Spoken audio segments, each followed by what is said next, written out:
Christmas morning came with the usual rituals. Margaret's cinnamon rolls burned slightly at the edges. Douglas insisted the fireplace be lit, even though the thermostat was set to 72. Jenna always arrived just late enough to be adored. The tree blinked from the corner of the room, strung with those same gold bulbs from my childhood. I could trace every crack in the ornaments, every chip on the ceramic reindeer, flaws we'd never mention. As if tradition itself required silence, my mother, Margaret Hart, wore her velvet red robe like a queen opening court. She was glowing, cheeks pink, smile wide. In her hand, a small, gold-wrapped box with satin ribbon. She turned to Jenna, my younger sister by 2 years, and their only child in spirit, if not by blood. "Open it," Margaret beamed. Jenna Blake, with her flawless blowout and rose-colored sweater, gave one of her signature gasps before she even touched the ribbon. That was her gift to the performance. She'd been doing it since we were kids, like life itself was a Hallmark audition. She peeled the paper back slowly, savoring the moment. Inside, a silver house key nestled in a velvet box. Jenna squealed. I could already feel my father's proud grin forming before I looked.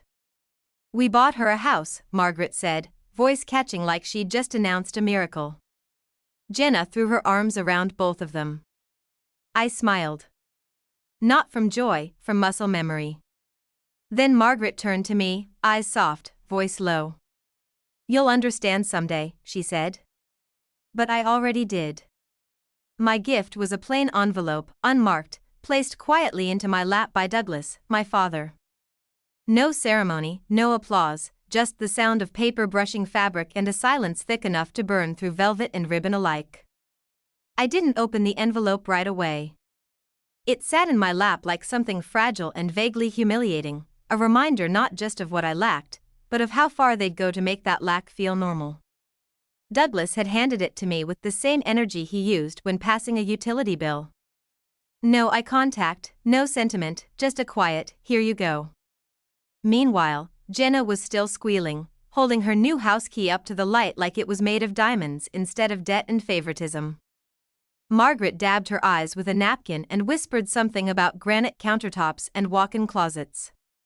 I looked down at the envelope again. No card, just my name handwritten in the corner in my mother's looping cursive, a style she'd perfected on PTA flyers and Christmas tags. I ran my finger along the flap, but didn't open it, because before I even knew what was inside, I already knew what it meant. It meant they saw me the same way they always had. I was 9 the first time I baked my own birthday cupcakes. Chocolate, with too much oil and not enough sugar. Margaret helped, but only because Jenna had ballet rehearsal and didn't want the kitchen to smell weird later.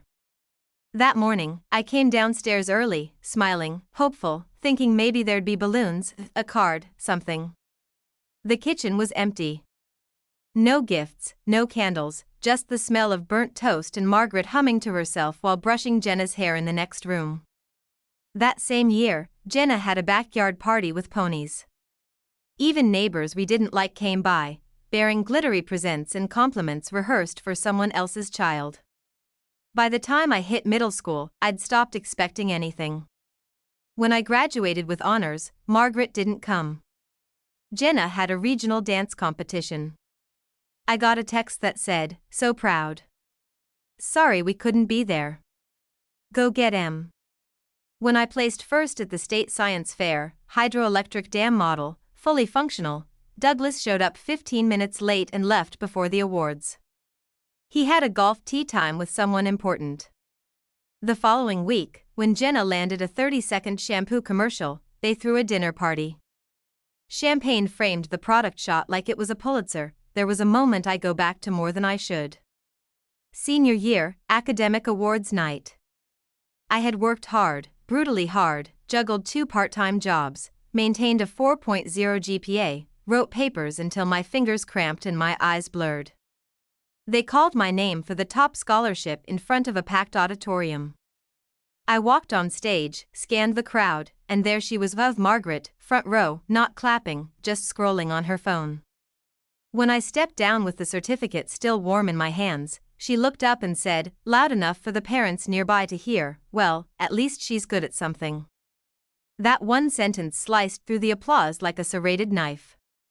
Even now, I can still hear it. I used to wonder if I was imagining it all, if I was just the bitter child in the shadow of a shinier sibling. But favoritism doesn't whisper. It carves. It carves itself into holidays and dinners and all the moments where love is supposed to be loudest. That morning, watching Jenna hold a house key while I held a lifeless envelope, I stopped wondering. I knew exactly where I stood. And I knew something else, too. This wasn't the moment to speak. Not yet. But it was coming. Opened the envelope with the same care you'd give a wound you already know will scar. There was only one sheet inside. No letter, no message, just a printout of a job listing, an admin assistant role at a regional insurance office. Entry level, hourly. Near the bottom, in ink that was unmistakably Douglas's sharp block letters, all pressure and control, he'd scrawled, "Thought this might be more your speed." I stared at the page without blinking, my fingers cold. No one noticed. Jenna was still talking about French doors and that cute reading nook. Margaret was already refilling her coffee. I let the paper fall back into the envelope, folded it twice, then slid it under my leg, not to hide it, just to end it. The room was full of noise, but none of it reached me. All I could hear was the sound of that envelope scraping against itself, thin paper over thin paper, like something whispering that I would never belong here the way she did. They hadn't given me less because they forgot. They gave me less because they believed I needed less, because I'd always figured it out. Paid my own rent, packed my own boxes, picked up the phone myself when the school nurse called. And I think that's what stung most. Not the insult, but the absolute confidence with which they delivered it. They weren't being cruel. They were being consistent. I hadn't planned on coming back, but guilt has a way of disguising itself as duty. Especially when your mother calls twice in 1 week, using words like "your father" and "hurt" and "can't lift boxes without help." It wasn't the request that got me. It was the tone, that syrupy kind of concern layered over unspoken accusation, as if refusing would mean I was cold or selfish, as if decades of quiet dismissal could be wiped clean by one favor on a Saturday. So, I said yes. I drove the 4 hours home, parked in the same driveway Douglas still etched with a ruler and hedge clippers, and stepped into a house that smelled exactly like it always had: lemon polish, overcooked roast, and the faint hint of something burning that no one acknowledged. Jenna wasn't there. "She's busy," Margaret said with a sigh that somehow made it sound like her absence was my fault. I smiled, nodded, said the right things. By Saturday evening, we'd completed the checklist, helped Douglas lift storage bins in the garage, listened to Margaret complain about Jenna's boyfriend, endured a dinner where every topic circled back to lake house renovations. By 10 p.m., I couldn't sleep. The guest room, the one I used to call mine, still had my old soccer trophies on the shelf, like proof I'd been there once. But the walls felt tighter now, like they remembered how many words I'd swallowed inside them. I wandered, barefoot and quiet. The door to Douglas's office was slightly ajar. That alone was strange. He guarded the room like a church, lights off, blinds down, locked drawers, passwords on everything. And yet, there it was, open. The safe was tucked behind the file cabinet, small and gray, but unmistakably his. And for the first time in my life, the door hung loose. I should have closed it and walked away. I should have assumed it was a mistake. But something held me there, some small tug in my gut that said, "What do they keep locked from you that Jenna already knows?" I knelt slowly, carefully. Inside were rows of manila folders, all perfectly labeled: tax returns, property deeds, bank statements, some familiar, some new. I flipped through them in silence. Then I found it, a sealed envelope, plain white, on the front in Douglas's handwriting, to be opened upon death. My hands went still. Then I opened it. Inside, a will, not the one I remembered from years ago, the one they made a show of presenting at the dinner table when Jenna turned 21, where everything was split evenly. This one was different. My name came first. Next to it, a parcel number, a property I'd never heard them mention. At first, I thought it was a mistake, but then I saw the next page, a deed, purchased under my name years ago. And below that, a signed authorization transferring funds, using my name. The signature was mine, but the slant was wrong. The curl in the R didn't match. My breath caught in my throat. Someone had signed for me, and based on the bank activity attached, it hadn't just happened once. My name had been used. My identity moved around like furniture in a room I wasn't allowed to enter, sat there under the soft buzz of the desk lamp, trying to piece it together. It wasn't just that they had kept something from me. It was that they had built a second narrative and written me into it without my consent. I didn't say anything that weekend. At breakfast the next morning, Margaret poured my coffee with her usual performative cheer, asked if I'd found a real job yet, then launched into a story about Jenna's new podcast idea, something about lifestyle, branding, and authentic influence. Douglas barely looked up from his toast. I smiled, nodded, played the role they'd written for me years ago. By noon, I was packed and back on the road, citing work obligations I didn't bother to fabricate the moment I got home. I pulled my credit reports, every account under my name, every flag I had ignored. It didn't take long. The house, my house, the one they tucked under layers of silence, was real. Purchased 6 years ago, funded through a trust tied to my social security number. The address matched the parcel on the deed I'd found in the safe. But that was only the beginning. What followed was an increasingly tangled web of financial activity, quiet transfers between internal family accounts, reallocated funds, and at least one authorization bearing a signature that wasn't mine. Again.so, I called someone I trusted, a lawyer friend from college who specialized in estate structures. I didn't give her the whole story, just the documents, laid out in careful order, like I was trying to explain something I hadn't fully let myself feel yet. She called me back 2 days later. Her voice was calm, but her words were sharp. "Claire, if you wanted to pursue fraud, you'd have a case. But that's not what you want, is it?" She was right. I didn't want revenge. I wanted clarity, and then control.so. We started digging, quietly, carefully. What emerged over the next few weeks was almost absurd in its irony. On paper, I was wealthier than I'd ever imagined, not extravagantly so, but meaningfully. The house, a small investment account I didn't know existed, and ties to a family holding company used to shelter assets during Jenna's business venture. The lake house was the most damning detail.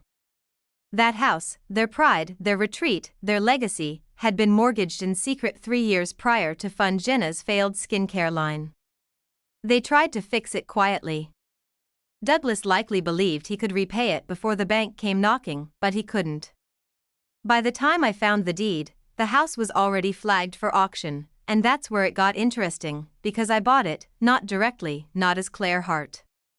I set up a shell LLC, used my lawyer as a proxy, and submitted the purchase anonymously through a holding agent. It was legal, clean, undeniable. The paperwork took weeks, but when it was done, I sat there with a deed in my hands. And for the first time in my life, I owned something they wanted. It wasn't about the house.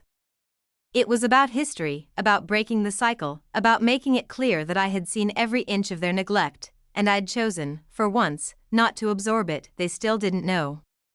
Margaret kept texting about Christmas, asking if I'd be home, if I could bring wine, if I'd heard about Jenna's new boyfriend. Douglas emailed me a job listing with the subject line, "Something with stability." And I said nothing, because silence, when it's yours, isn't weakness. It's power, waiting for the right moment. And that moment was coming. Christmas came again, as it always did.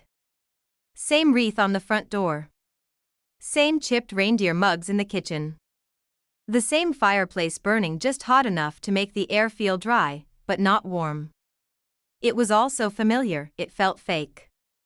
Jenna was already there, dressed in a new cashmere set, hugging herself like the room owed her applause. Douglas stood by the mantel with his usual mug of coffee, eyes scanning the room like he was doing inventory. Margaret floated in and out, humming carols off-key and asking no one in particular if the cinnamon rolls were done enough. I placed my gift under the tree without a word, plain white box, no ribbon, no glitter, no tag. Just wait, we went through the morning motions. Jenna opened a designer handbag and gasped on cue. Margaret cried. Douglas chuckled.